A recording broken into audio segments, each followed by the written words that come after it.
За една лична еуфория пиша поредната история, лирична теория, но от друга категория. Щом не съм единствен, просто няма смисъл да са втория. Щом не съм единствен, няма смисъл да са втория. Ти си слънцето, аз ти дадох звездите и луната, обаче ти се скри отново, остана само тъмнината. Но у мен от самотата грам не ме е страх, защото чука на вратата съдбата, с която си играх вчера. Онзи ден и всеки следващ ден, когато се усмихне, света ми е напълно подредена. Съм напълно зареден и съм напълно променена. Моя ден отново е красив, слънчев и зелен. И може би така е трябвало да се получи. Всяка грешка учи, просто Купидон нас ни получи. Но вярвам, че ще се посмеем заедно отново двамата, защото аз съм джентълмен, а ти си дамата, която ме кара да съм този, който съм. И ти чага с кратки думи, ти си просто сбъднат сън.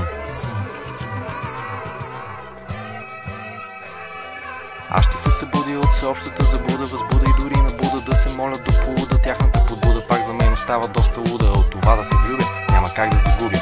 Аз ще се събудя от всеобщата заблуда, възбуда и дори набуда да се моля до полуда. Тяхната подбуда пак за мен остава доста луда. От това да се влюбя няма как да загубя.